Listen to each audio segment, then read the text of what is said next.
grand dossier. Soyez bien évidemment les bienvenus sur LCI avec aujourd'hui cette question, cet enjeu face à Trump, les 4 victoires de l'Iran. Trouvez-vous, vous qui nous regardez, que cet accord États-Unis-Iran est un mauvais accord? Oui? Eh bien alors vous êtes jaloux, malhonnête ou stupide? Enfin, c'est ce que pense Donald Trump. Il écrit que si vous critiquez l'accord, c'est que vous êtes jaloux, malhonnête ou stupide.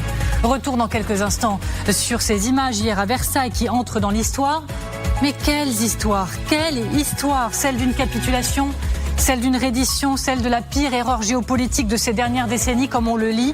Sur la forme, les images sont incroyables. Sur le fond, un Iran nucléaire doté de missiles balistiques à longue portée et d'une domination totale dans le Golfe sera-t-il en héritage du président américain? À suivre, comptez sur nous donc pour vous dire quelles sont ces 4 victoires de l'Iran. Et puis, il nous faut également nous arrêter sur cette stupéfiante image. C'est l'image du jour et certainement des prochains.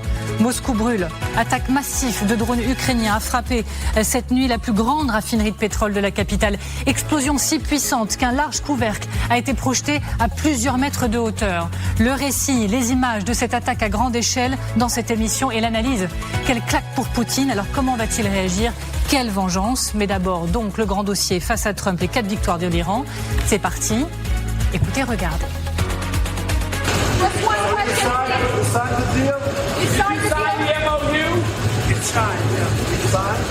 Le protocole d'accord irano-américain est désormais officiellement complet et finalisé puisqu'il a été signé par les 2 parties. Et pour tout comprendre, pour tout décrypter, je suis ravie d'accueillir sur ce plateau Nicole Bacharan. Bonjour, merci beaucoup d'être avec nous.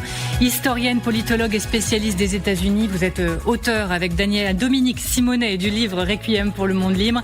Entre Trumpisme et islamisme, la tenaille totalitaire aux éditions L'Observatoire. Général Nicolas Richoux, soyez le bienvenu. Ancien commandant de la 7e brigade blindée, merci d'être là. Merci également à Xavier de Giacomoni, éditorialiste international LCI et capitaine. Guillaume Roquette, bonjour. Merci beaucoup d'être avec nous également, directeur de la rédaction du Figaro Magazine. Dans quelques instants, nous serons rejoints également par Michel Polaco. Et puis Georges Malbruno sera en direct avec nous depuis le Liban. Ça s'annonce vraiment passionnant. Pour commencer, un exercice étonnant. Voilà ce que nous vous proposons. Raconter une histoire, mais avec 2 points de vue. On va vous raconter l'histoire de l'accord, hier soir, à Versailles, mais du point de vue américain, et puis également du point de vue iranien. Et vous allez voir, c'est pas du tout la même. Alors, Xavier, c'est vous qui vous pliez à l'exercice. Xavier, d'un côté, on a Donald Trump à Versailles, signature surprise, qui n'était pas du tout au menu du dîner sous les ors du palais. Le roi soleil, Donald Trump, évidemment dans un univers extrêmement doré, ça lui convient extrêmement bien. Mais il est 1h05 hier quand il quitte le château. Vous le voyez ici avec Emmanuel Macron, un peu en ombre chinoise, avec Brigitte Macron. Et tout de suite, le président américain confirme l'information que nous vous donnions dès 23h40 sur LCI. Écoutez-le.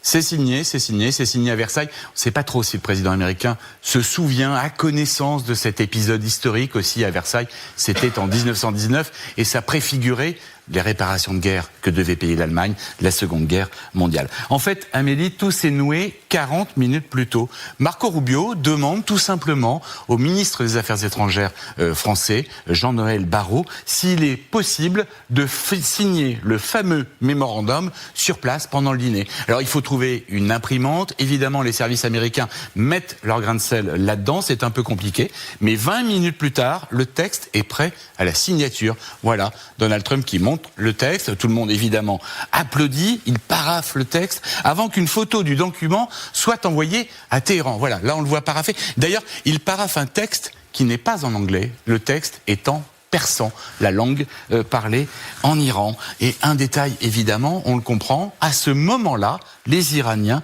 n'ont pas encore signé, les Américains ont craqué en premier. Côté iranien, c'est le président Pezeshkian qui a signé dans un cadre plus classique avec un message, alors là, tout à fait différent. Oui, c'est beaucoup plus traditionnel. Voilà, on voit les photos diffusées par les agences de presse d'État iraniennes, photos diffusées aussi à la télévision iranienne. Et là, on voit bien, il y a hop, on a failli le voir, la signature de Trump, et à côté, celle de Massoud Pezeshkian, c'est beaucoup plus sobre. Regardez ce cadre, voilà, là on voit les deux photos, les deux documents. Là, ici, on voit qu'il n'y a pas la signature du président iranien, et là, l'Iranien et Donald Trump. On voit bien d'ailleurs aussi, on pourra faire une petite analyse graphologique entre les deux signatures. Beaucoup moins de cérémonial, mais, la République islamique crie victoire. La différence entre les négociations actuelles et celles des accords de Vienne sur le nucléaire réside dans le fait qu'aujourd'hui, le drapeau de la victoire flotte sur le terrain. Ce que nos ennemis comme nos amis ont reconnu.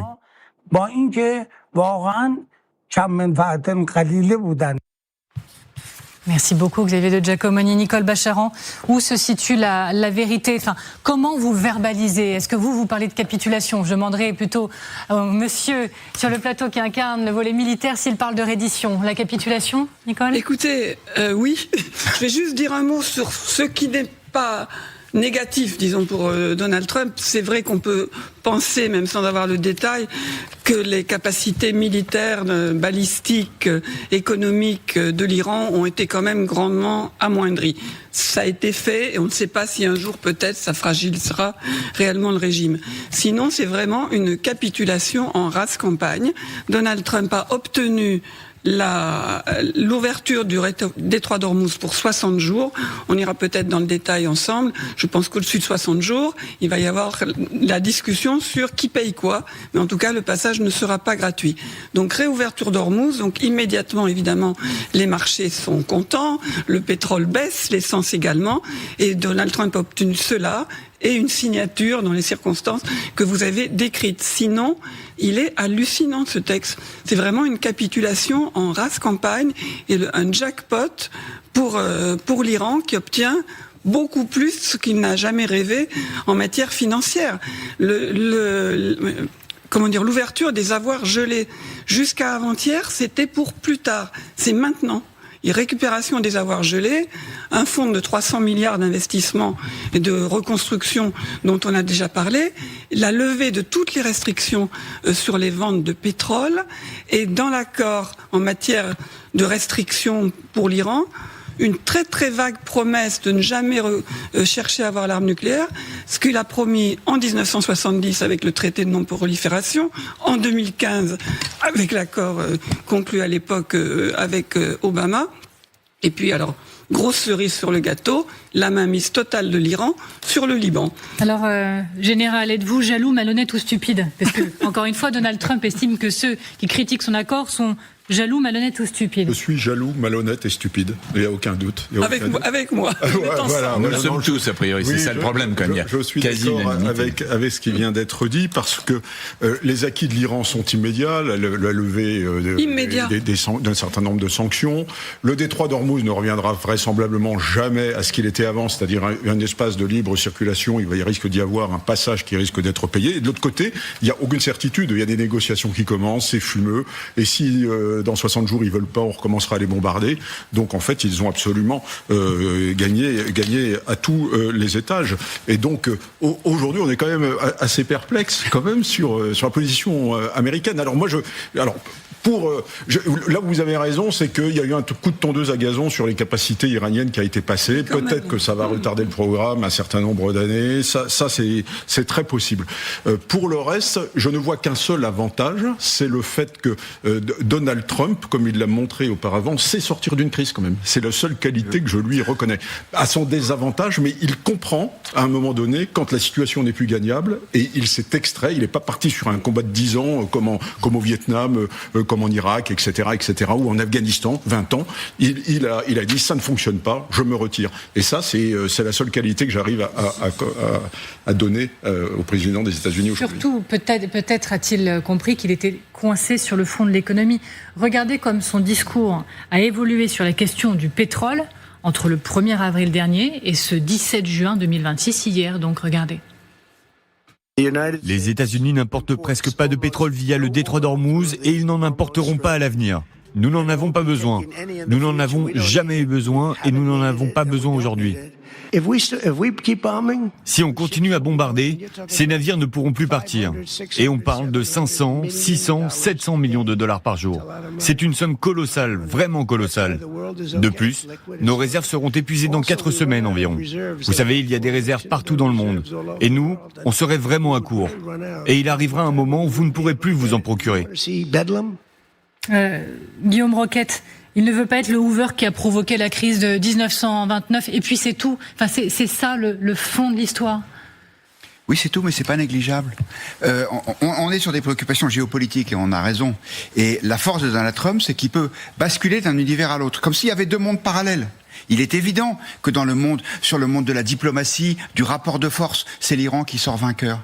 Mais moi, je vais vous raconter une toute petite histoire. J'ai vu lundi un acteur important du monde du tourisme et du voyage aérien français.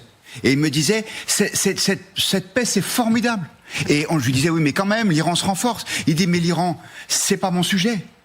Et donc, ce qui compte, c'est que l'économie mondiale reparte. Donc il fallait en sortir à tout prix. Cet élément-là, il faut pas le négliger, parce que pour 90% des habitants de cette planète, cette paix est une bonne nouvelle. Et c'est pour ça que, de son point de vue, Trump peut, sans mentir totalement, dire que c'est une bonne nouvelle. Et de votre point de vue, à vous ?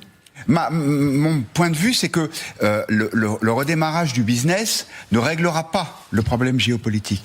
Mon point de vue, je vais tout vous dire, je suis heureux de ne pas être israélien aujourd'hui. Absolument. Donc parce que pour eux, la menace demeure. Parce que vous avez des pays comme le Koweït ou comme Bahreïn qui ont vu leurs usines de dessalement d'eau, donc des activités vitales, qui ont été bombardées par les Iraniens. Donc je pense que de toute façon, il fallait sortir de ce mauvais pas, si vous me demandez mon point de vue. Donc il fallait faire la paix, il fallait prendre sa perte, comme on dit au casino. Et effectivement, c'est un échec américain, mais le fait que le monde économique mondial accueille aussi bien cette paix, c'est pas quelque chose de secondaire. Les Israéliens, le point de vue israélien, on en parle dans un instant, on sera du côté d'Israël justement et nous serons en direct pour tout comprendre. Mais là, tout de suite, nous prenons la direction de Téhéran. Nous prenons la direction de l'Iran pour trouver Siavosh Ghazi qui va vous montrer, vous allez voir combien les Iraniens se moquent littéralement de cet accord ce matin. Les journaux iraniens, peu nombreux ce jeudi, se moquent bien sûr de Donald Trump. Par exemple, le journal Hamshari qui affirme donc en première page, autant on emporte le vent, avec cette photo de Donald Trump en affirmant que tous les bluffs et toutes les déclarations que le président américain a dû retirer. Ensuite, il y a le journal Kayhan, le journal conservateur Kayhan, qui affirme que le détroit d'Ormuz, c'est l'arme de dissuasion de l'Iran, et aussi donc d'autres titres avec Trump qui a été obligé de céder sur toute la ligne, et aussi, mais plus politique, le journal Iran qui parle d'une coopération stratégique avec la Chine, comme l'a affirmé le président du Parlement iranien.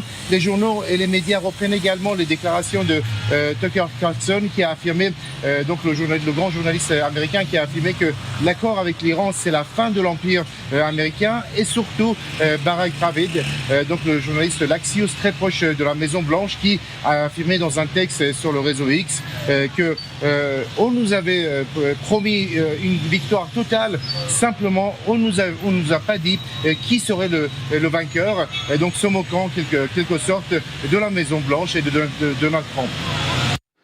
Merci beaucoup Siavosh Ghazi, correspondant RFI et France 24 depuis Téhéran. Nicole Bacharan, et après tout, débattons-en. Est-ce qu'il avait raison de vouloir à tout prix stopper l'hémorragie pour des raisons surtout économiques? Dans les faits, sur le passage des navires, on a vérifié, il passe effectivement, il passe. Regardez ces images en direct des navires, ça repart. Alors c'est peut-être pas du 100%, on va rester prudent, mais depuis hier, nos informations nous indiquent une dizaine de navires qui ont traversé le détroit, dont un battant pavillon français. Nicole Bacharan, rentrons peut-être dans la discussion. Après tout, pour stopper la crise économique. C'est une tout à fait valable, parce qu'effectivement la crise économique était devant nous, sans aucun doute. Donc j'ai envie de vous dire, quand on se lance dans une guerre, il faut savoir la gagner, sinon il faut pas la faire. Et la doctrine du général Powell avant la guerre d'Irak, donc à l'époque de George H. Bush le père, c'est ce qui avait été appliqué pour libérer le Koweït de l'Irak, c'était on rassemble une force écrasante, c'était 500 000 soldats à l'époque, une coalition internationale, on a un mandat international, une mission très précise et une sortie programmée à l'avance très précise. Il n'y avait rien de tout ça dans la guerre de Donald Trump. Donc il s'est mis dans une impasse, mais le fait est que, en fait, la puissance dominante du Moyen-Orient aujourd'hui, c'est l'Iran. Et ça veut dire que la prochaine guerre, elle est devant nous. Parce que, quoi qu'en dise Donald Trump pour nous faire croire que tout d'un coup, le pouvoir iranien est raisonnable, non. Les mollahs ont encore beaucoup de poids. Les gardiens de la révolution, ce sont des militaires absolument fanatiques, réellement fanatiques. C'est pas des gens. J.D. Vance est en train de nous dire, le vice-président américain, on va les traiter comme un pays normal et ils vont agir comme un pays normal. C'est pas un pays normal. C'est une dictature fanatique, religieuse, qui massacre son propre peuple. Donc le problème est là. Vous vous distinguez à juste titre. L'avantage économique immédiat clair est tout à fait valable. Et la situation géopolitique qui, je vous assure, malheureusement, augure très mal de l'avenir. Oui, mais peut-être que c'est justement parce que l'Iran était et est toujours cette dictature abominable que vous venez de décrire si bien, que ça valait la peine d'essayer. C'est-à-dire que essayer de mettre ce régime hors d'état de nuire, c'était un pari. C'est un pari qui s'est révélé perdant. On peut dire qu'on n'a pas le droit de parier et de jouer au dé le destin du monde, mais il est certain que militairement, et d'ailleurs tous les experts sur ce plateau étaient d'accord, l'affaire était mal engagée depuis le départ. Pour autant, il me semblait que la cause était légitime.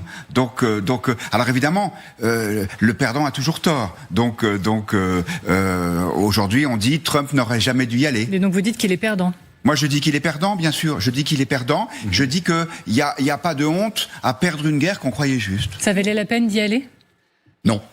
Non, je pense qu'il y a une erreur extraordinaire qui a été faite à la fois par l'administration américaine, certainement énormément poussée par les Israéliens, Benjamin Netanyahou en tête, qui est allé réclamer à maintes et maintes reprises. Hillary Clinton racontait qu'à l'époque où elle était secrétaire d'État, c'était tous les jours que les Israéliens, Benjamin Netanyahou, lui demandaient d'aller bombarder l'Iran avec eux. Non, c'est une erreur gravissime. En plus, visiblement, l'état-major américain, pour le coup, là, pas que l'administration, pas uniquement l'administration, n'ont pas pris en compte certaines données extrêmement importantes. On parlait d'économie, évidemment le détroit d'Ormuz. Donc on n'a absolument pas compris comment ça se faisait que les premiers bombardements n'annihilaient pas toute la défense du détroit d'Ormuz pour au moins préserver la sortie de quelques navires. Maintenant, il fallait terminer cette guerre. Évidemment, c'est une bonne chose qu'elle soit terminée, mais ça aura des conséquences, notamment sur la crédibilité des États-Unis dans le futur. Alors c'est intéressant comme discussion. Guillaume Roquette qui dit il est certes perdant, mais ça valait la peine d'y aller. Alors moi, j'aurais tendance à être comme Xavier. Je dis non, il fallait pas y aller parce que compte tenu dès le départ, l'affaire était mal engagée. Parce qu'à partir du moment où on prétend conquérir un pays continental avec 3 porte-avions, on sait que ça va mal se passer. Et c'est là que non, mais c'est exactement ça. Oui, je caricature, mais on met 3 porte-avions devant. Il y a 1 800 000 km². Ils ont 80% de frontières terrestres et on dit rendez-vous. Comment voulez-vous que ça se passe bien? Donc à partir du moment où on engage l'affaire comme ça, c'est pas la peine d'y aller. Alors maintenant. C'est vrai que peut-être que ça, comme je disais tout à l'heure, ça donne un coup de tondeuse à gazon. Je pense qu'Israël il retire un avantage quand même, c'est-à-dire que le programme nucléaire iranien va être remis à plus tard. On dit qu'ils n'ont pas repris un certain nombre de choses depuis juin 2025. Donc peut-être que ça va arranger Israël, qui est peut-être pas le tout à fait perdant dans cette affaire-là. Mais pour le reste, c'est une catastrophe. C'est-à-dire que les Américains ont attaqué sur le plan militaire en pensant que la force militaire emportait la victoire politique, et les Iraniens ont répondu sur le champ économique. Donc on n'était pas du tout sur le même truc. Et c'est là que je suis pas d'accord, c'est que je ne pense pas que l'état-major n'ait pas pu analyser ça. Je crois surtout que c'est le pouvoir politique qui ne l'a pas voulu et qui n'a pas su lire en disant attention, voilà les inconvénients. Un état-major, ils sont intelligents, les gars, ils sont des centaines. C'est pas le contraire non plus, général. Non, mais ils ont sans doute bien vu cette affaire-là, sauf que c'est le pouvoir militaire. Il est l'heure de nous demander si aux États-Unis on parle de l'accord de la honte. Regardez certaines déclarations. Ted Cruz, l'histoire nous apprend que donner des milliards de dollars à des dingues théocrates qui veulent nous assassiner n'est pas une bonne idée. Le sénateur Bill Cassidy, c'est la pire bévue politique étrangère depuis des décennies. Susan Rice, ancienne conseillère à la sécurité nationale américaine. Les États-Unis ne s'en remonteront pas de sitôt du plus grand faux pas en matière de sécurité nationale depuis des décennies. Hélène Bonnet, merci beaucoup d'être avec nous en direct depuis Washington.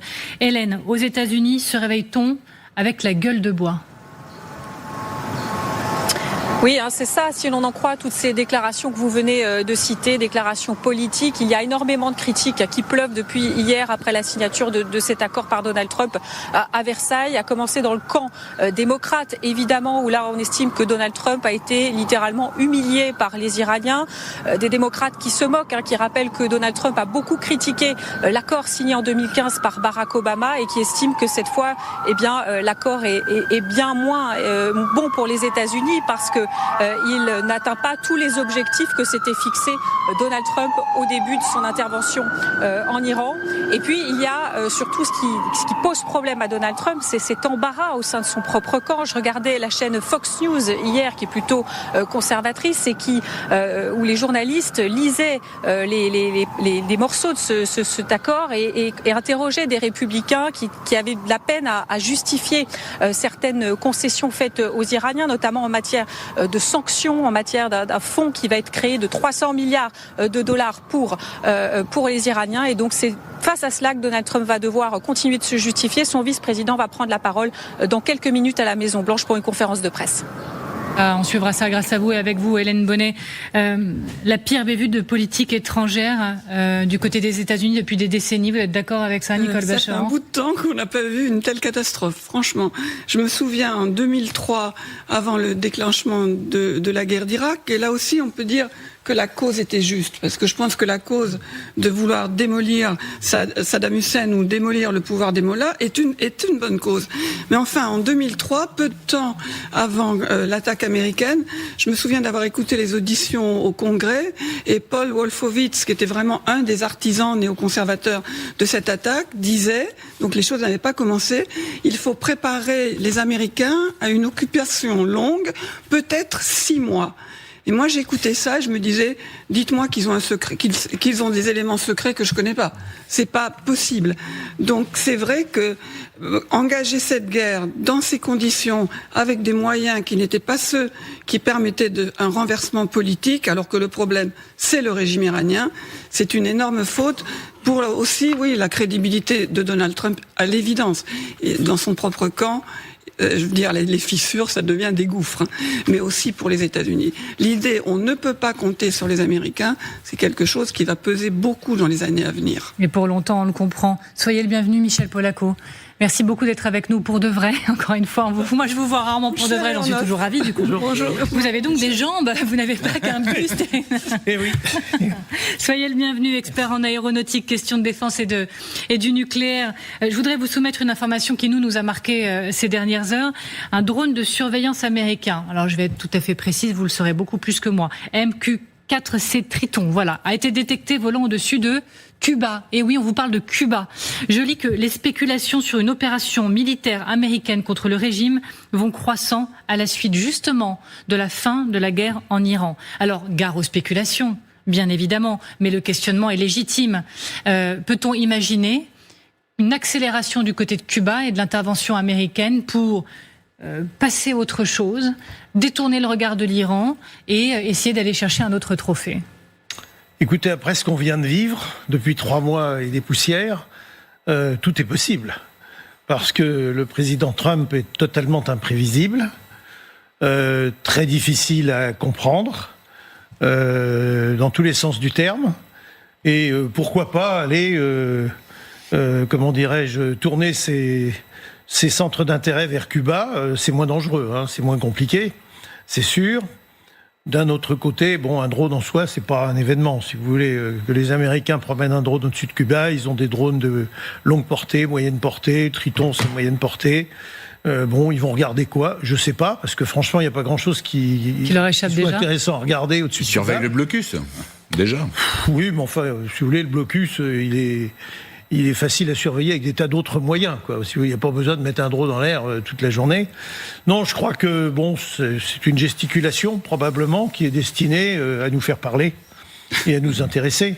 Nicole Bacharan ? Oui, je n'ai aucune marque de café comme d'habitude, mais je serais pas étonnée du tout que Donald Trump essaye de monter un coup à Cuba, parce que son idéal, c'est le Venezuela. Il se félicite tous les jours de la manière dont il dit qu'il a réglé le problème au Venezuela. En tout cas, le pétrole coule à flot. Donc, essayer d'accrocher un trophée Cuba à son palmarès, faire oublier un peu l'Iran, n'est pas invraisemblable en tout cas. Alors, nous sommes également en direct avec Georges Malbruno, mais en plus Georges Malbruno en direct de l'un des points les plus chauds de la guerre.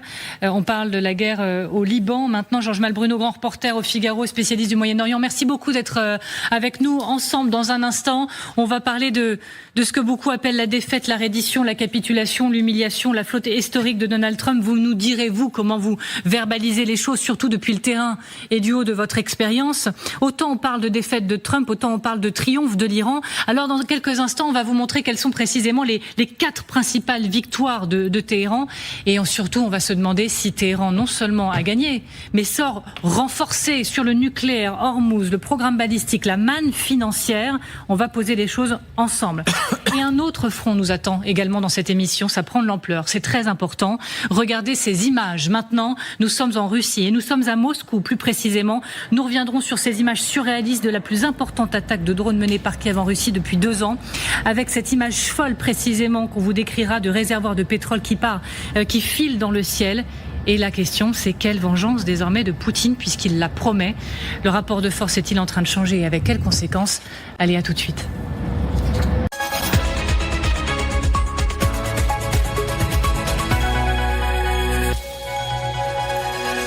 Vous êtes toujours devant le grand dossier avec toujours cet enjeu face à Trump, les 4 victoires de l'Iran. On en parle avec mes invités bien évidemment, mais là c'est l'heure de l'essentiel de l'actualité. La France suffoque à nouveau. 53 départements vont passer en vigilance orange à partir de demain, de la façade ouest du pays au centre, en passant par l'Île-de-France. Pointe attendue jusqu'à 40 degrés. La vigilance rouge sera très certainement activée d'ici ce week-end dans certaines régions. Et lundi, accrochez-vous, pourrait être la journée la plus chaude de l'histoire du pays. Face à la situation, par crainte de panne liée à la chaleur, la SNCF supprime à nouveau des trains.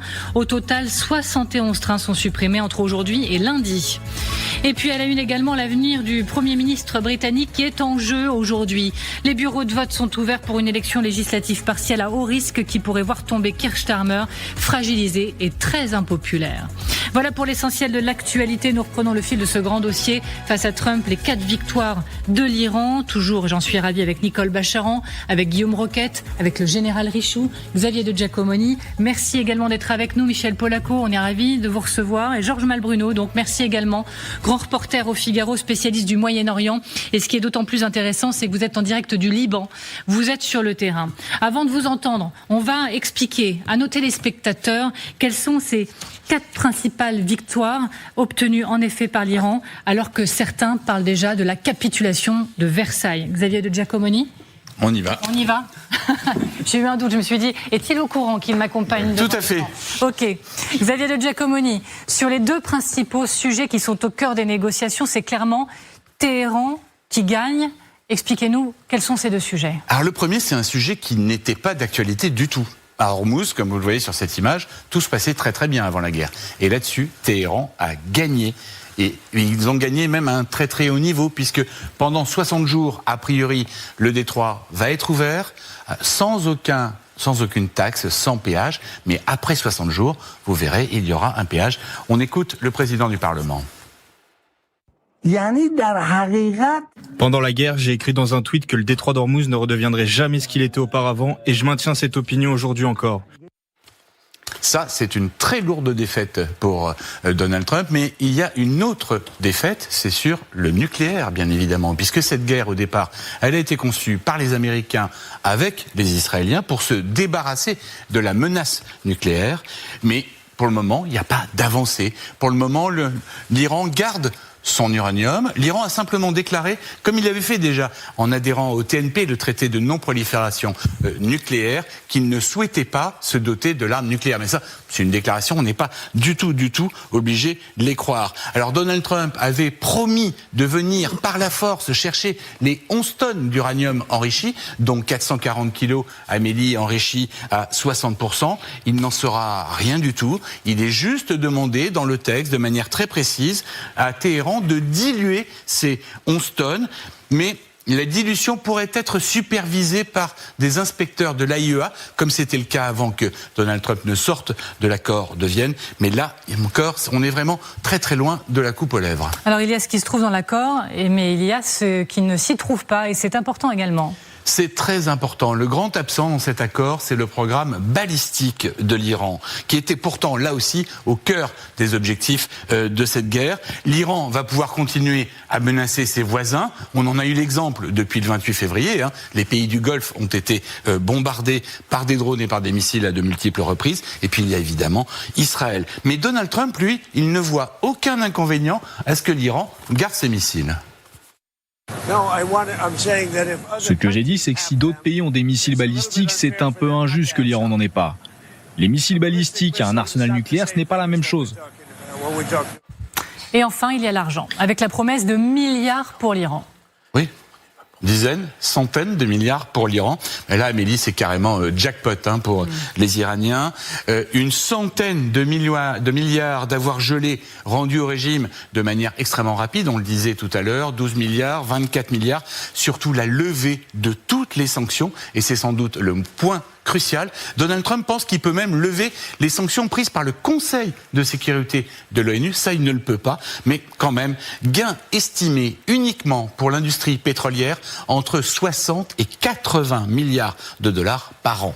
Et puis, il y a les fameux 300 milliards d'investissements, une sorte de dommages de guerre, en fait, qui, dans l'esprit de Trump, serait payé essentiellement par les pays du Golfe. En fait, il demande aux victimes de rembourser leur agresseur. Enfin, je vais vous reparler du détroit d'Ormuz. J'ai fait les petits calculs. Le détroit d'Ormuz pourrait rapporter chaque année 18 milliards de dollars à l'Iran. Enfin, pas tout à fait, parce qu'ils vont diviser cette somme, peut-être en deux, peut-être 60-40, avec le pays qui est au sud du détroit, le sultanat d'Oman. Merci beaucoup Xavier de Giacomoni.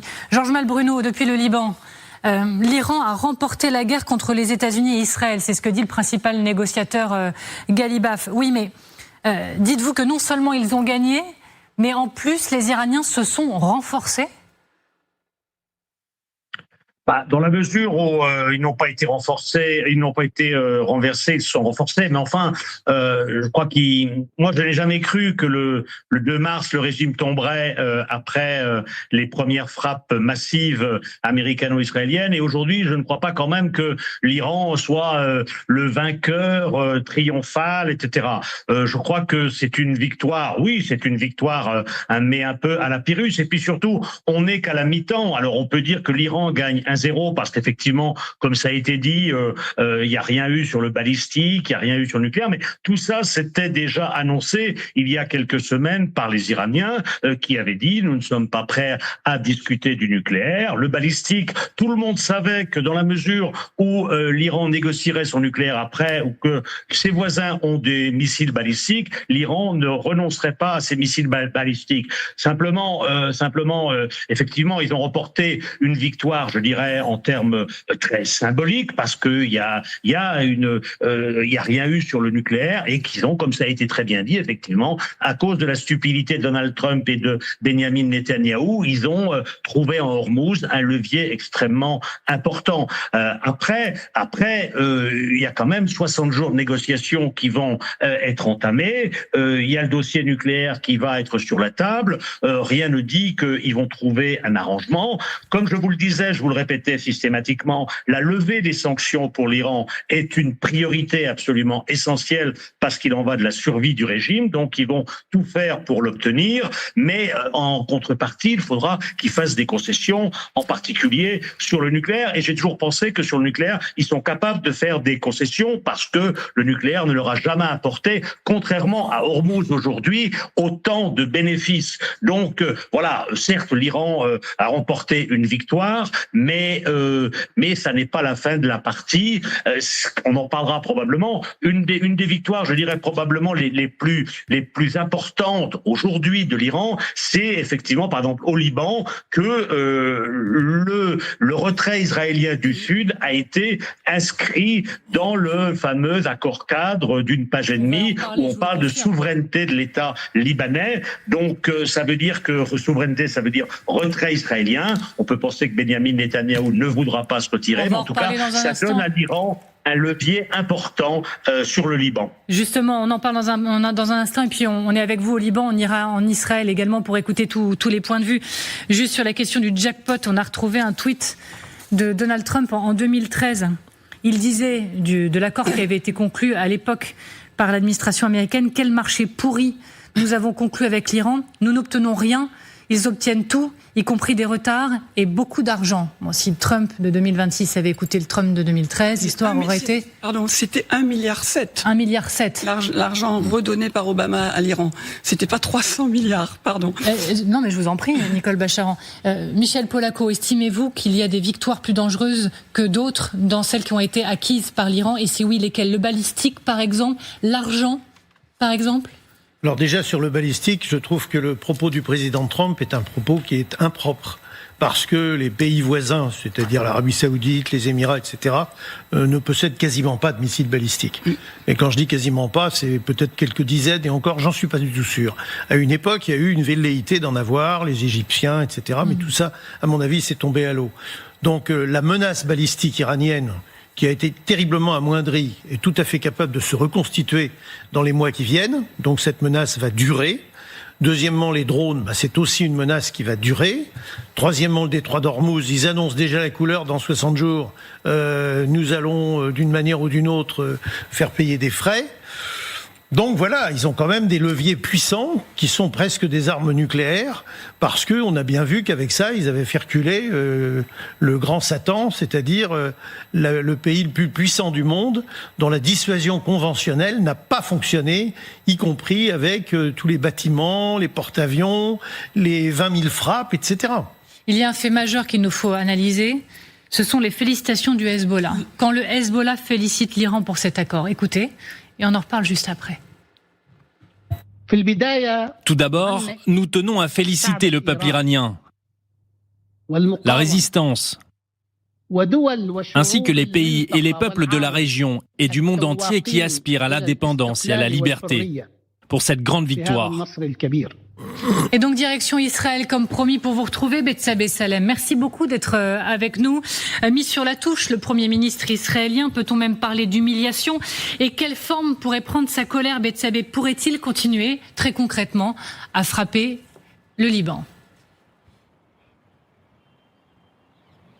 Vous savez, Benyamin Netanyahou n'a aucun intérêt à se mettre Donald Trump à dos. D'abord, sa relation privilégiée avec Donald Trump, ça a toujours été un atout politique très important. Et puis aussi, le partenariat stratégique des États-Unis avec Israël est quasiment indispensable. Et d'ailleurs, Benyamin l'a souligné il y a quelques minutes auprès de ses ministres, qu'il appelait à préserver la relation vitale, a-t-il dit, avec Washington. Et d'ailleurs, sur ces frappes au Liban, vous savez, ces tout derniers jours, elles ont fortement diminué. C'est ce que souligne l'appareil sécuritaire ici. Ce qui est très surprenant, c'est qu'aujourd'hui, Benyamin Netanyahou a décidé de tenir tête tout de même à Donald Trump, puisqu'il a affirmé que les troupes israéliennes resteraient au sud Liban tant que les intérêts sécuritaires israéliens le nécessiteraient. Et finalement, ici, c'est plutôt la réaction de Donald Trump que l'on redoute, qui pourrait donc voir que Benyamin Netanyahou ne respecte pas finalement ce protocole d'accord et ne respecte pas les exigences de Téhéran. Merci infiniment, Betsabé Salem. Merci beaucoup d'avoir été avec nous en direct. Alors juste une petite rectification, parce que on écrit Benyamin Netanyahou le grand perdant. le peuple iranien, potentiellement, est le grand perdant. Mais parlons donc de Benyamin Netanyahou avec vous, Georges Malbruno. Encore une fois, vous êtes du côté du Liban. Donc je vous pose la question à vous, de là où vous êtes. Est-ce qu'autour de vous, au Liban, on se dit Benyamin Netanyahou va le faire, il va repartir en guerre, il va frapper. Le veut-il, le peut-il, sans les Américains ?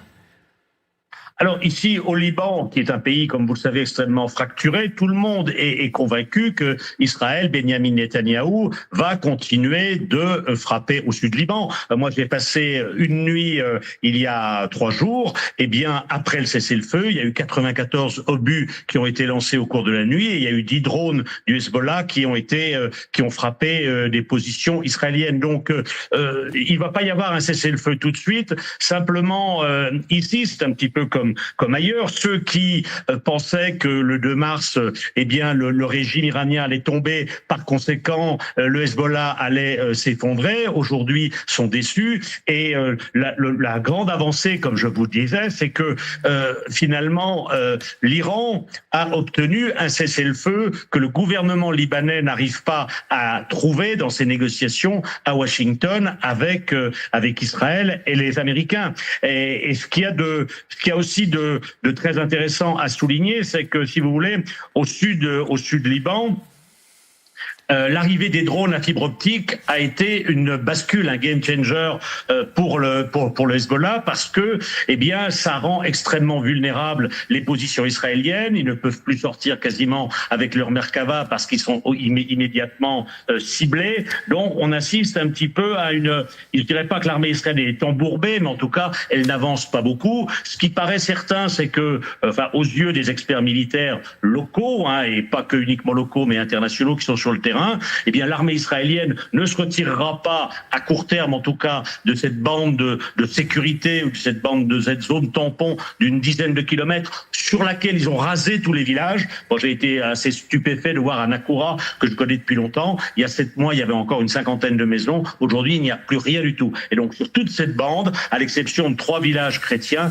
tous les villages ont été rasés. Donc là, l'armée israélienne va rester là pour soi-disant protéger justement les localités du nord de l'État hébreu de pénétration, de tir de missiles du Hezbollah, mais avec ces drones qui sont indétectables, eh bien, cet argument ne tient pas, puisque demain, vous pouvez avoir un drone qui partira de la région de Tyr ou de plus au nord et qui pourra atteindre le nord d'Israël. Mais encore une fois, l'avenir justement à la fois de la présence militaire israélienne et de la question essentielle ici au Liban du désarmement du Hezbollah, eh bien, va se poser au cours des 60 jours de négociations, puisque dans le papier qui a été publié hier, eh bien, il est dit que le cessez-le-feu s'applique à toutes les zones, que les Américains ont reconnu la souveraineté du Liban, donc ça veut dire retrait israélien. Donc, comme l'a dit votre correspondante à Tel Aviv, ça augure quand même un dialogue assez musclé entre Netanyahou et Donald Trump. Mais merci. Effectivement, ça va être l'avenir de cette région-là, au sud Liban, va se jouer au cours des 2 mois. Est-ce qu'on va assister à un retrait militaire israélien? J'en doute fortement, parce que Israël et les États-Unis vont exiger en contrepartie le désarmement du Hezbollah et l'Iran s'y opposera. Merci beaucoup, Georges Malbruno, d'avoir été avec nous en direct. Je rappelle, en direct depuis le Liban. Bon courage à vous sur le terrain pour vos articles et vos recherches. Merci d'avoir été avec nous. Général Richoux, allez-y. Oui, je suis assez d'accord avec ce qui vient d'être dit. En fait, je pense que ça va un secteur qui va rester assez chaud. Et moi, je suis assez pessimiste pour le Liban actuellement, parce qu'on y a des acteurs qui n'ont pas forcément intérêt à ce qu'il y ait une pause. Le Hezbollah, lui, a bien l'intention de se sentir renforcé de la crise, parce que c'est un proxy iranien et il continue à exister. Il a montré qu'il était capable de survivre à ce qui s'est passé avec les histoires des beepers, etc. Et donc, j'ai peur que le Liban, finalement, à terme, avec de l'autre côté, bien entendu, Israël qui ne veut pas évacuer le sud Liban parce qu'on tire sur le nord Israël, ce qui est une préoccupation légitime. Mais de l'autre côté, il y a une disproportion de la réponse. Et donc, Netanyahou a bien dit qu'il n'était pas partie prenante des accords, donc il ne se sentait pas tenu par les accords en cours. Et donc, on aura quand même, sur l'Iran, oui, on aura du mal à les calmer sur le Liban. Et j'ai peur que, in fine, le Liban soit laissé pour compte de ce qui va se passer dans les 60 jours. Guillaume Roquette, Nicole Bacharan, et on parle de la Russie juste après. Allez-y. Oui, je suis vraiment tout à fait d'accord avec ce que dit le général Richoux. Il faut repartir du fondement du Hezbollah. La raison d'être du Hezbollah, c'est la destruction de l'État d'Israël. Voilà. Donc, comment peut-on imaginer un seul instant qu'ils disent « Ah bah finalement, puisque nos amis iraniens nous le demandent, désormais, on va faire un Miami et construire des colonies de vacances avec les Israéliens. » Ça ne se fera pas. J'ajoute que l'autre objectif du Hezbollah, c'est de consolider... Selon le New York Post, l'Iran promet d'aider toujours plus le Hezbollah une fois, en gros, qu'ils auront touché les sous, quoi. Et je rappelle que l'autre objectif du Hezbollah, c'est de consolider l'influence chiite au Liban.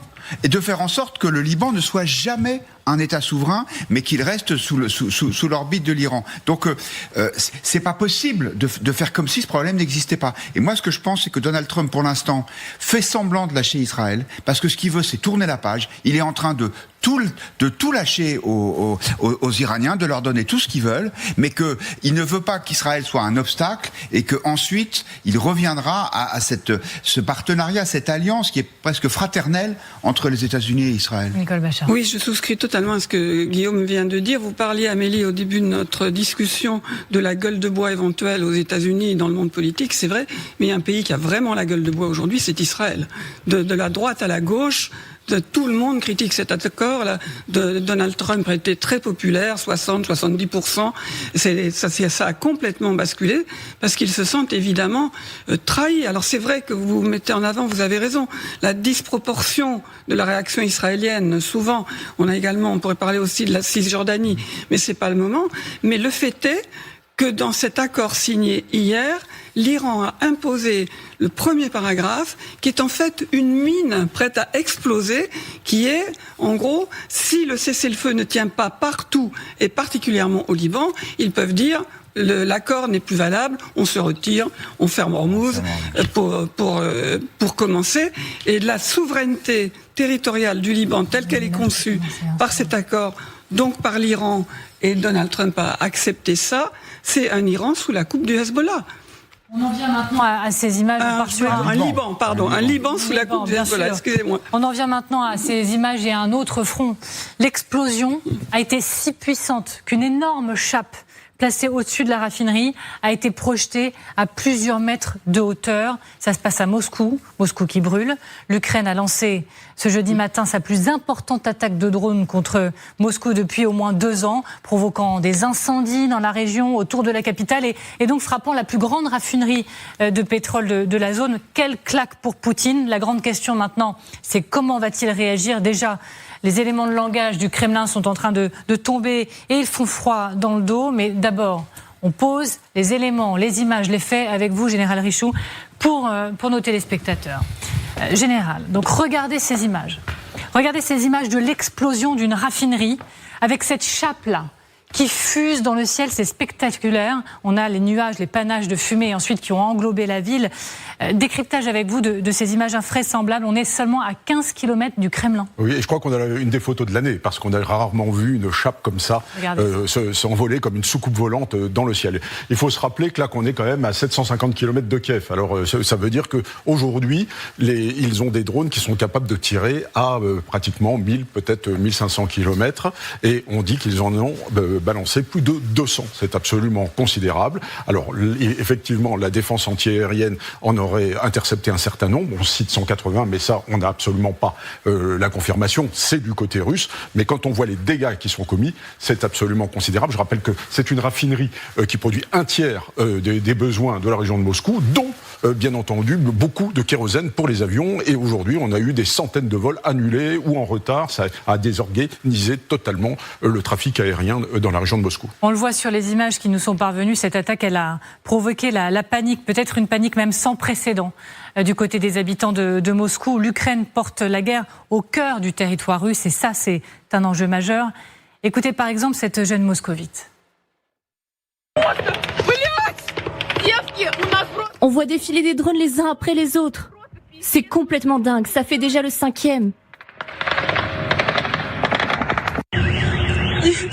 J'ai vu des débris là-bas. On dirait que tout a explosé. Les débris sont tombés.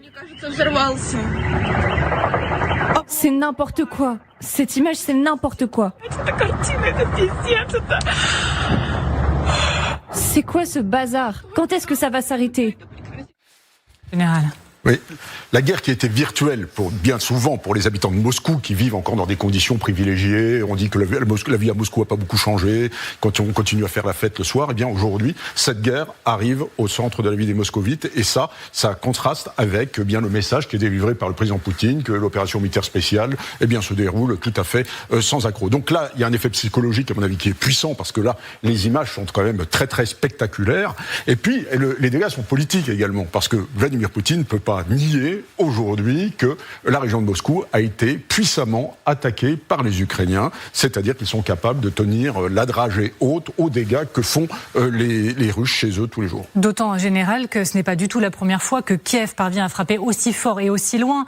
La même raffinerie avait été touchée il y a seulement 2 jours. Oui, seulement 2 jours. Ça veut dire aussi, on en reparlera peut-être, des faiblesses de la défense antiaérienne, car quand on est capable de frapper la même cible 2 fois en 2 jours, ça veut dire que le ciel aérien de Moscou est mal défendu. Alors j'ajoute que les aéroports de la région ont bien sûr été perturbés, l'espace aérien a été bouclé. Et notre reporter correspondant sur place, Jérôme Garraud, était à l'aéroport à la mi-journée et il nous raconte. Regardez.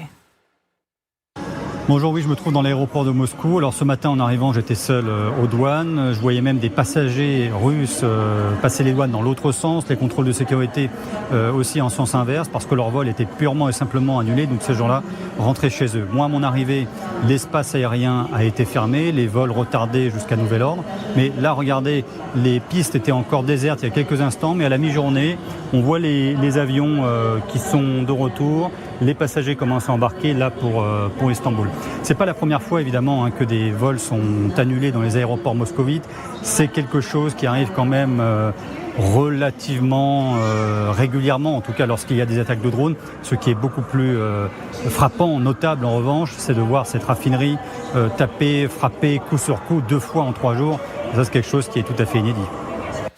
Merci à Jérôme Garraud depuis Moscou. Merci Général pour les explications. On retourne ensemble devant l'écran dans quelques instants parce qu'il y a une question d'intercepteur qui est au cœur des enjeux dont on vous parle pour le moment. Mais la priorité, c'est de se demander quelle va être la réponse, que dis-je, la vengeance de Poutine.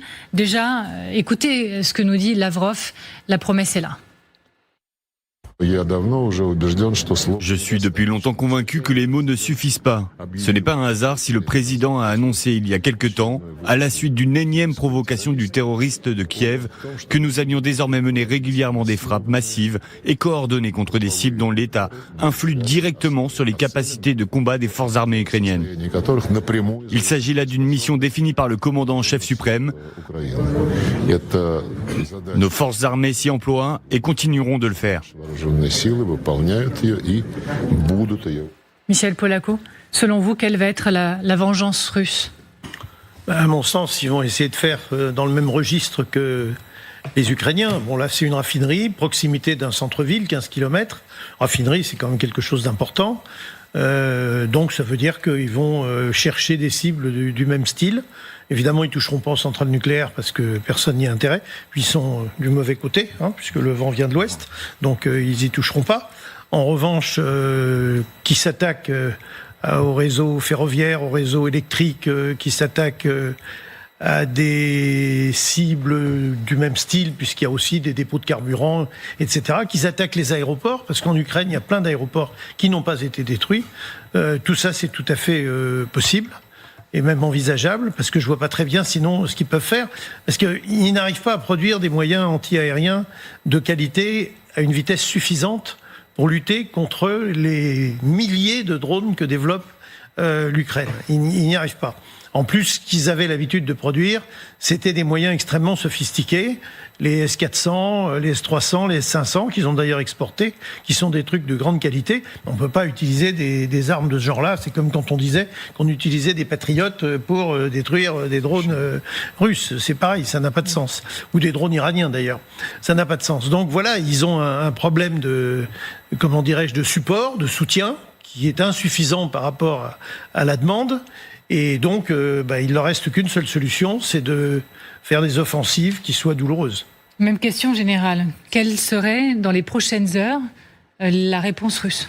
Ben moi je crois, alors je suis d'accord avec ce qu'il dit sur les cibles globalement, mais globalement quand on voit ce que fait la Russie à l'Ukraine tous les jours, je pense qu'ils n'arriveront pas à obtenir des effets sur le terrain supérieurs à ceux qu'ils font, c'est-à-dire balancer 600 drones, missiles variés par jour, avec beaucoup moins de précision d'ailleurs, il faut le dire, que les Ukrainiens, puisque ça atterrit bien plus souvent sur les immeubles, sur les cathédrales notamment, que sur les installations de raffinerie. On craint souvent les missiles balistiques, on craint les Oreshnik.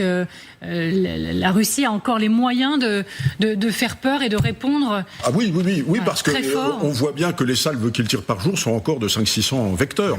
Alors, et donc, effectivement, le pouvoir de nuisance est énorme, mais depuis 4 ans, on a vu que ça ne mettait à genoux absolument personne. Donc je vois pas comment ils peuvent encore grader leur réponse. Voilà, Et puis en matière balistique ou en matière de missiles de croisière sophistiqués, ils n'ont pas des stocks très importants.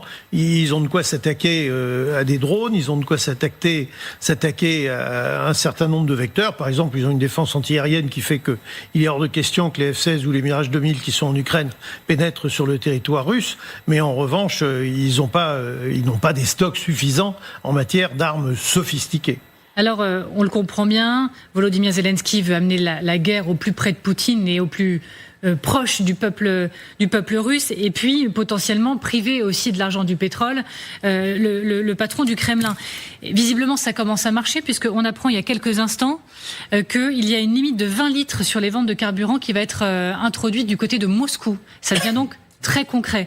Ce que ça veut dire, Guillaume Roquette, de la situation pour Poutine, à quel point il semble affaibli, mais à quel point l'est-il réellement ? Je pense qu'il l'est de plus en plus, parce que moi je serais frappé par la réaction de cette jeune fille là qu'on voyait en disant mais qu'est-ce qui se passe, c'est une catastrophe. Ces images-là, elles vont se multiplier au fur et à mesure que l'Ukraine réussit à frapper de plus en plus efficacement la Russie.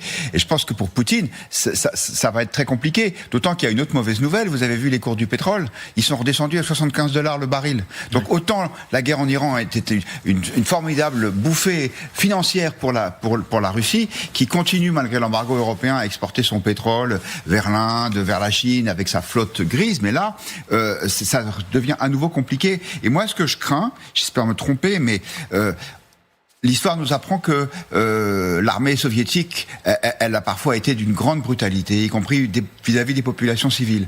Et ce que j'espère, c'est que devant l'incapacité des Russes à remporter des victoires militaires face aux Ukrainiens, ils décident de frapper d'autres cibles plus civiles. Mais encore une fois, c'est une crainte, rien ne me permet de l'affirmer. J'ajoute juste, avant de vous donner la parole, Nicole Bacharan, une image qu'on ne vous a pas encore montrée, mais de ce qu'on on a appelé une pluie toxique. Ce sont des images qui viennent des réseaux sociaux russes. Voilà, c'était cette espèce de pluie huileuse qui s'est abattue sur des voitures, sur les habitations autour de l'explosion massive qui a eu lieu avec l'attaque sur la raffinerie. Voilà, donc c'est encore une fois l'image de la guerre qui s'invite dans le quotidien des moscovites et de la Russie. Nicole Bacharan. Oui, c'est ça. On voit que les civils russes découvrent la guerre d'une certaine manière. Évidemment, les familles de soldats l'ont découverte depuis longtemps.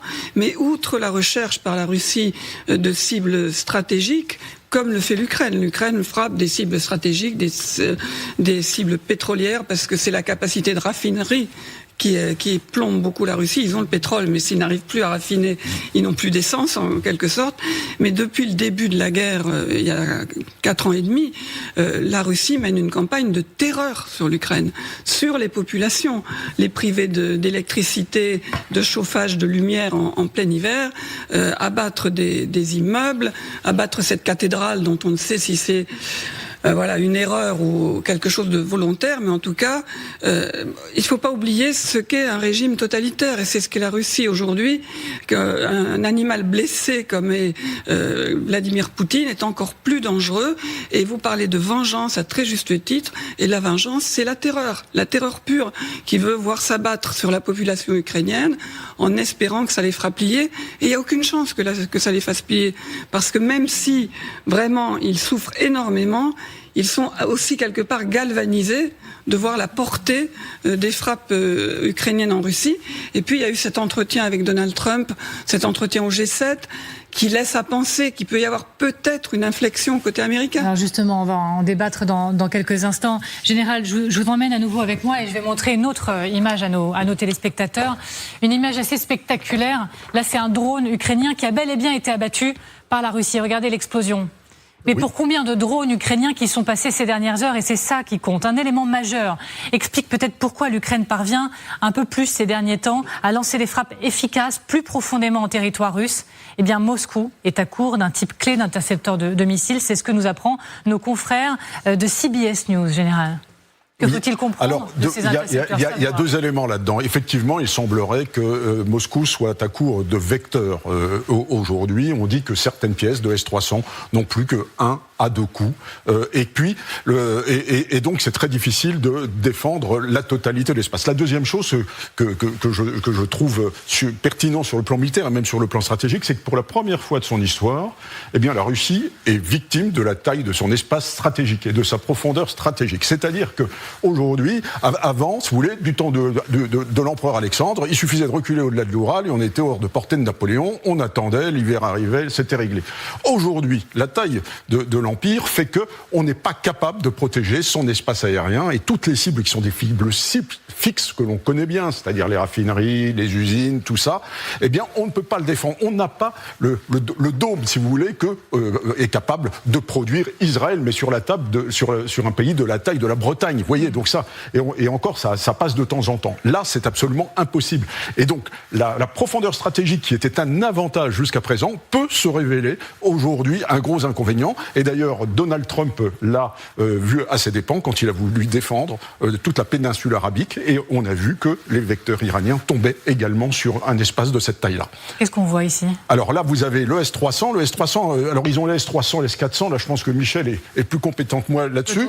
Mais le S-300, il va à peu près, les vecteurs les plus modernes, je crois, vont à peu près à 250 km. Donc ce sont des vecteurs de longue portée. C'est un peu l'équivalent, si vous voulez, des patriotes américains. Et les plus modernes encore, c'est-à-dire les S-400, donc ils en ont encore moins, vont jusqu'à 400 km. Ce sont des intercepteurs ultra-modernes qui coûtent très très cher et ils en ont de moins en moins. Et donc ils sont obligés de faire des choix. Et du point de vue militaire, eh bien, choisir, c'est renoncer.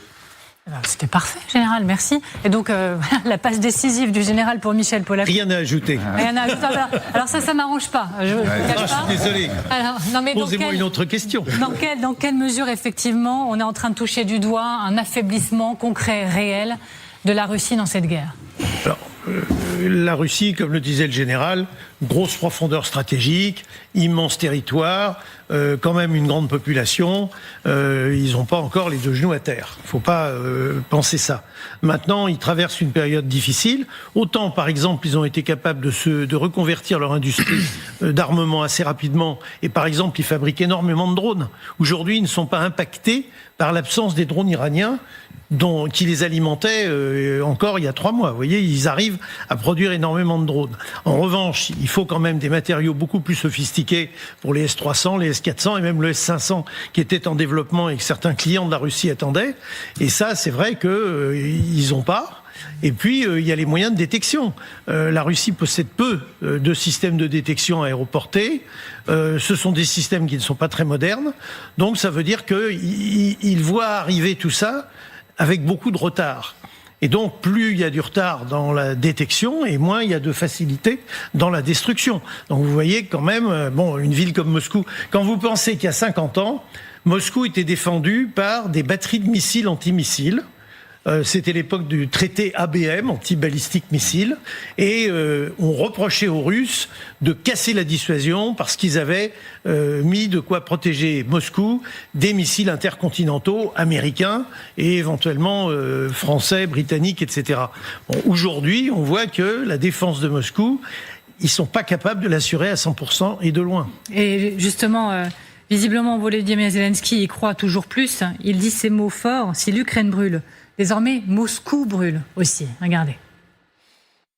Nous ne voulons pas de cette guerre et nous ne l'avons jamais voulu. Tout le monde le sait. Nous ne voulons certainement pas que l'Ukraine soit la proie des flammes à cause de l'ennemi.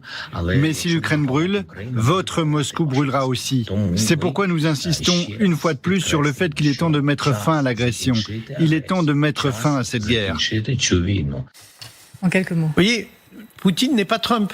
Trump, il s'arrête peut-être trop tôt, mais Poutine, il a raté plusieurs occasions de s'arrêter et où il aurait été en position de force pour négocier. Alors ça, c'est quelque chose de très important. Et le mot force, justement, le mot force, le rapport de force, est-il en train de s'inverser, comme s'interrogeait Nicole Bacharan il y a quelques instants? On le sent quand même plus en confiance, Volodymyr Zelensky, pour des raisons techniques, on l'a compris ensemble, mais est-ce qu'il a des raisons politiques et stratégiques de se sentir en confiance? Quand on voit au G7 à quel point il était en tête-à-tête avec Donald Trump, et on voit cet accord général pour aider l'Ukraine à produire ses propres missiles longue portée sur son territoire. Alors il y a une chose qui est sûre, c'est que l'Europe est un allié fidèle, vraiment, qui reste fidèle à travers les bons et les mauvais jours, et c'est une des forces de Volodymyr Zelensky. Mais c'est vrai que ces avancées techniques, technologiques de l'Ukraine inversent le rapport de force, et que face à Donald Trump, il n'était plus pardonnez-moi, un loser tel que le voyait Trump, alors qu'en réalité, Zelensky n'a jamais cessé d'être un homme extrêmement courageux.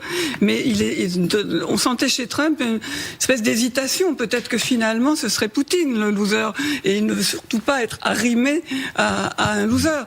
Et donc, il ne faut pas négliger que l'aide américaine n'a pas disparu. D'abord, le renseignement est toujours là, les satellites, le guidage, les renseignements sur les mouvements de troupes russes, etc. Voilà, ça persiste, c'est très important. Il y a des aides directes en armes qui continuent à arriver parce que les crédits de l'époque Biden ne sont pas terminés. Donald Trump aurait le choix, par exemple, de refuser de vendre certaines armes à l'Europe pour les donner à l'Ukraine. Il ne le fait pas. Donc cette voie d'acheminement d'armes vers l'Ukraine persiste. Il a pendant la guerre avec l'Iran, Donald Trump avait levé les sanctions sur le pétrole russe. Là, il a parlé. Il considère vraiment la possibilité de le remettre ces sanctions sur le pétrole, ce qui priverait Moscou de beaucoup d'argent. Et même, vous le disiez, on évoque, mais ça me paraît quand même assez lointain, la fabrication sur le sol ukrainien de patriotes ou d'équivalents de patriotes sous licence américaine. Ça me paraît compliqué pour Donald Trump, mais sait-on jamais. Alors j'ai fait ma petite lecture du Bruno Tertrais, comme on le fait presque religieusement tous les jours. Bruno Tertrais qui a retweeté les images de l'attaque de drones ces dernières heures et qui a dit ceci: j'aime l'odeur d'une raffinerie de pétrole russe qui brûle le matin, ça sent la victoire. Guillaume Roquette. J'aimerais être aussi optimiste que Bruno Tertrais. Je pense que Volodymyr Zelensky a les moyens de continuer cette guerre. Surtout qu'on pourrait ajouter à la liste de Nicole Bacharan les 90 milliards d'euros de prêts de l'Union européenne qui ont été débloqués grâce au changement de pouvoir en Hongrie et au départ de Viktor Orban. Mais les Russes n'ont pas dit leur dernier mot, pardon d'être aussi prosaïque, mais je ne vois pas, moi, de changement stratégique dans cette guerre. Les Ukrainiens n'ont pas trouvé leur détroit d'Ormuz comme les Iraniens. Effectivement, ils affaiblissent en frappant une partie de l'outil pétrolier russe, mais de mémoire, il y en a une quinzaine d'outils. Ça fait beaucoup de mal, à tel point que la Russie est obligée, pour une des premières fois de son histoire, d'importer des produits raffinés depuis l'Asie, et que ça va lui coûter extrêmement cher. Oui, mais le kérosène sur Moscou, par exemple, ça va manquer très très vite. Je pense que ces frappes affaiblissent la Russie, mais est-ce que c'est un changement stratégique de nature à transformer le cours de la guerre et à assurer une victoire à l'Ukraine? Je pense que ce serait un peu optimiste de le dire aujourd'hui. Alors moi, je partage ces doutes dans l'immédiat, car bien entendu, un pays de 17 millions de kilomètres carrés qui est assis sur un tas absolument de matières premières colossales peut pas être mis à plat comme ça en 3 secondes. C'est-à-dire que le temps économique n'a rien à voir avec le temps militaire. Donc ça l'affaiblit, bien entendu. Et moi, je renverse toujours la question. Je dis, imaginez la puissance de la Russie s'il n'y avait pas les sanctions et s'il n'y avait pas les frappes. Eh bien, moi, je pense que la guerre serait déjà terminée. S'ils avaient accès aux semi-conducteurs, s'ils pouvaient vendre leur pétrole librement, s'ils avaient la possibilité de s'approvisionner librement en armement sur tous les marchés du monde, eh bien, je pense que l'Ukraine serait pas là. Donc voilà, ça a cette vertu-là. En revanche, la capacité de résilience des Russes, faut jamais la sous-estimer. Je pense que ça n'est pas terminé. Allez-y, Xavier. Oui, alors effectivement, c'est pas la fin de l'histoire, loin de là. Il n'y a pas de victoire en vue, à mon sens, pour les Ukrainiens dans le sens classique du terme. En revanche, à terme, avec des mouvements, notamment des Russes, mais spécialement des Moscovites d'ailleurs, puisqu'on voit bien que là, ça commence à poser énormément de problèmes. Est-ce qu'on va pas arriver à un moment où Vladimir Poutine va se dire, comme Trump vient de le faire, mais il aura mis beaucoup plus de temps, il y a un moment où il faut négocier. Il y a un autre aspect qui est important, dont on a très peu parlé, on en a parlé à d'autres occasions, c'est le fait de mettre la Crimée sous cloche. Les Ukrainiens sont en train de couper tous les accès routiers et ferroviaires de la Crimée, toujours avec les mêmes techniques de bombardement, missiles et drones. Ils ont leur Hormuz ? C'est peut-être la Crimée, peut-être le détroit d'Ormuz des Ukrainiens, effectivement, si on voit les choses comme ça. Michel Polaco ? Oui, je suis d'accord. Effectivement, ce qu'ils font autour de la Crimée, c'est assez habile et probablement c'est stratégique parce que finalement, si les Russes étaient d'accord pour signer un accord, ce qu'ils voudraient d'abord, c'est garder la Crimée, parce que ça passe devant tout. Ensuite, ils essaieront de garder un certain nombre des territoires russophones, mais ils seront obligés d'en lâcher. Donc voilà, en gros, c'est le terrain tel qu'il se propose. Si les Ukrainiens parviennent à isoler la Crimée et, je dirais, d'une manière ou d'une autre, à gêner véritablement les Russes sur ce territoire, la Crimée, du coup, redevient un élément de discussion dans une négociation. Donc, c'est quelque chose qui est très intéressant sur le plan politique. Merci beaucoup, Michel Polaco, pour de vrai. Merci beaucoup, Guillaume Roquette. Merci infiniment, Nicole Bacharan. Merci à vous, Général Richoux. Merci, mon capitaine Xavier de Giacomoni. Alors, merci à vous de nous regarder. Et vous le savez, ou si vous ne le savez pas, je vous le dis, vous pouvez nous retrouver en podcast. Vous flashez le petit QR code qui est juste là et vous nous retrouvez sur toutes les plateformes habituelles.